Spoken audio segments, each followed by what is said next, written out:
jambon qu'on devrait voir devant nous, qui va arriver sur un plateau d'argent. Le jambon. Alors, le jambon, comment il s'appelle? Le jambon Ibayona. D'accord. Alors, en Qu'est-ce qu'il a de attendant, spécial? mon beau jambon Ibayona, c'est un jambon d'exception. C'est un jambon de Bayonne, mais d'exception. Ouais. On est en 1985. Ils sont 3 charcutiers à la sortie d'une foire du jambon de Bayonne. Autour d'une table, fin de soirée, ils se disent, et si on créait un jambon d'exception, d'excellence, le must du must, quelque chose qui n'existe pas? Pourquoi pas? Pour ça, qu'est-ce qu'il faut? Le Pays Basque, parfait, tout y regroupe, le climat, les bons cochons, le sel. C'est la seule région où on a suffisamment de sel pour le salage du jambon. Ouais. Et l'affinage à l'air libre, c'est-à-dire respecter cette main-d'œuvre ancestrale, ce savoir-faire unique. Donc c'est un jambon, c'est l'excellence. Vous allez le voir parce que j'aimerais bien qu'on le voit, Parce mon qu'il beau est jambon. plus salé, il est plus moelleux, il est plus... Ils ont établi un cahier des charges entre eux pour que ce soit, c'est-à-dire tout ce qu'il y a de meilleur. On va le voir dans le reportage. C'est du jambon, c'est du cochon de compétition. C'est une main d'œuvre. C'est fait avec amour. Merci. Oui. Ah, le voilà, il arrive. Louise, le Parce qu'ils jambon. ne mangent pas forcément... Alors voilà, des là glands, où ils sont comme- précurseurs, nos Ouais, 3 là. amis charcutiers, Ouais.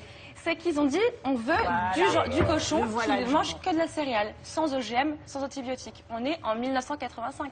Il n'y avait pas encore l'histoire de la vache folle, il n'y avait pas tout Ils ça. mangent que des céréales. Par exemple, dans le sud de l'Espagne, l'autre jambon d'exception, eux, ils mangent que des glands de Ils vont chêne. manger des céréales chêne. aussi, mais moi je Ouais. vous parle de 1985, aussi quand ils l'ont créé. Hein. Aujourd'hui, il y a d'autres cochons qui mangent Oui, parce aussi que des c'est une céréales. création en fin de compte. C'est-à-dire Exactement. qu'ils se sont dit, C'est on une va... philosophie, Bayona, si vous voulez. C'est comment on peut continuer cette tradition, l'excellence. Donc c'est du cochon végétarien s'ils mangent que des céréales?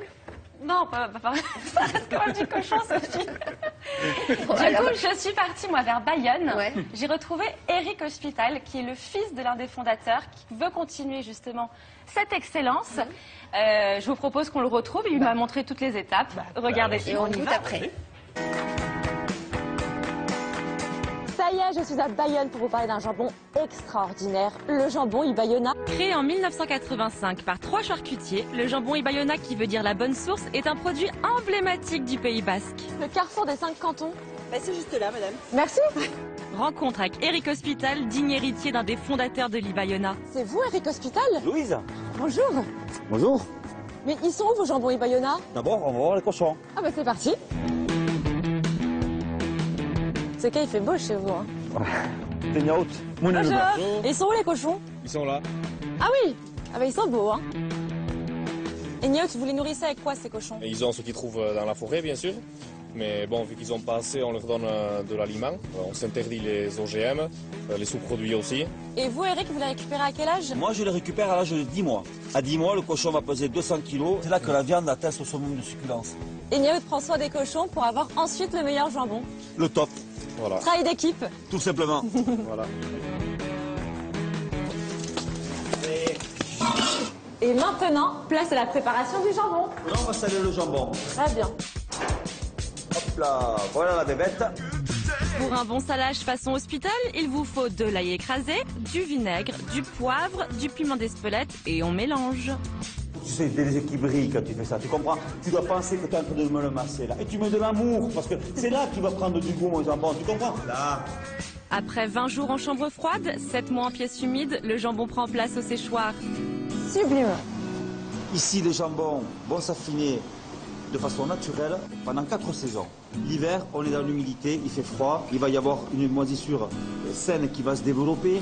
L'été, ce jambon, eh bien, il va sécher, le gras va fondre, va aller s'infiltrer dans la viande, c'est là qu'il va prendre du goût. D'une année à l'autre, vu qu'on fait du naturel, le jambon ne sera jamais pareil. C'est ce qui nous intéresse. Il faut à peu près 2 ans pour élaborer un jambon Ibayona.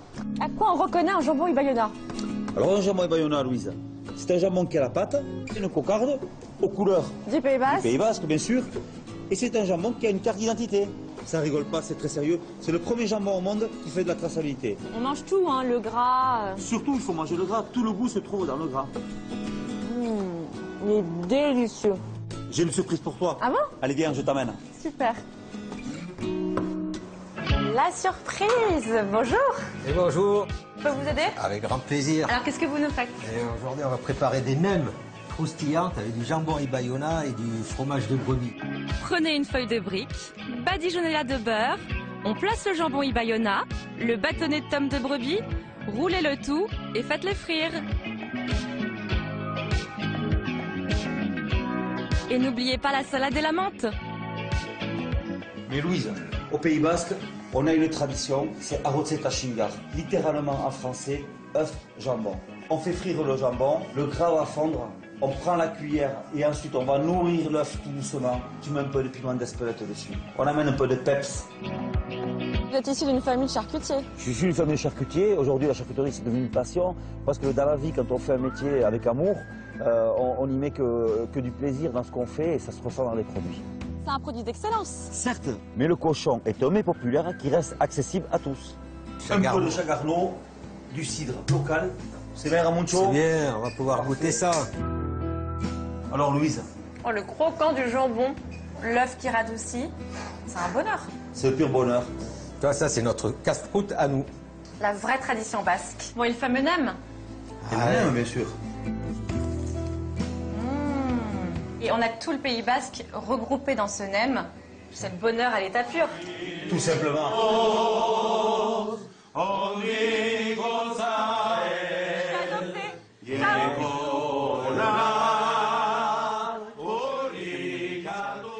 Et évidemment, quand ça sent le jambon, il y a Pampi la Duche qui arrive, il ne peut pas s'en empêcher. Hein. Le jambon, la poêle avec l'œuf et l'huile qui arrose bien. Tout. Exactement. On regarde les ingrédients pour la recette. Ouais. Alors. Donc vous avez d'abord les nems pour 4 personnes, c'est ça qui est en premier, je ne sais pas. Oui, donc c'est la feuille de brique, vous prenez votre feuille de brique, vous disposez vos tranches de jambon Ibayona, ensuite votre petit rectangle de tomes fraîches de brebis, tomes fraîches. On remballe notre petit nem avec un petit pinceau badigeonné de jaune d'œuf, ça colle, on met ça à frire, on le sort, c'est croquant, c'est délicieux. On va le goûter, ça a le goût du jambon qui coule et puis le croquant et le salé Génial. de ce jambon. Alors, juste pour revenir sur le jambon, donc c'est un produit d'exception qui reste moins cher quand même que le Bellota, le jambon du sud de l'Espagne. 3 fois moins cher. Alors lui, le pari en fait, c'est l'affinage. Il le garde combien de temps par rapport à un jambon normal? Alors ils vont le garder en moyenne entre 12 et 18 mois en affinage et c'est un affinage à l'air libre. Ça veut dire que c'est les saisons qui décident du goût du jambon. Donc chaque saison va apporter son petit plus. C'est comme du vin. Plus ou moins humide, plus ou moins sèche. Exactement. On parlait Donc de l'effet de fun. L'effet de fun, voilà, l'hiver où ce coup de chaud qui arrive d'un coup va permettre au gras de bien descendre sur ce jambon et de bien imprégner le goût, que le sel soit absorbé. En fait, l'effet de fun, c'est que les vents arrivent chargés d'humidité, bloquent sur le relief des Pyrénées, il y a la pluie qui tombe versant espagnol et de l'autre côté c'est plus sec et plus chaud. Exactement. Voilà. Et donc c'est ça qui affine le jambon. Donc ça donne un goût noisette par rapport à un jambon normal. Alors par rapport à un jambon de Bayonne par exemple, c'est un goût un petit peu plus salé, un peu plus noisette, vous pouvez goûter si vous le souhaitez. Et surtout, c'est un pari, parce que c'est comme un vin, on ne peut pas savoir si le jambon, à la fin, sera bon ou pas. Donc c'est pour ça qu'ils le goûtent en permanence. Exactement, ils le sentent, et puis une petite onde. Alors, par rapport à un jambon de Bayonne normal, c'est plus cher, évidemment, mais c'est 3 fois moins cher qu'un Bellota. Voilà. Vous avez goûté les nems? Pour vous donner un petit ordre d'idée, on a 23 € le kilo pour un jambon Ibayona. Donc vous voyez cette belle pièce que j'ai devant moi. C'est très bon. C'est très bon. Alors, voyons, je goûte, moi, le nem. C'est différent du Bellota. Exactement. C'est vraiment différent. Et sachez aussi une chose, c'est qu'ils sont que 3 charcutiers et 3 éleveurs à faire l'Ibayona. Donc si vous voulez, c'est du cousu humain, c'est du sur-mesure ce jambon. Donc vous pouvez très bien appeler en disant voilà, je voudrais avoir mon jambon Ibayona. On peut vous le refuser, c'est comme un sac de luxe que vous voulez commander. Voilà, ils veulent garder ce principe de faire travailler ces 3 mêmes éleveurs, de rester dans cet affinage traditionnel. Donc en gros, ils font pas ça vraiment pour l'argent, quoi. Ils font ça pour leur passion, continuer cette passion. Merci Louise.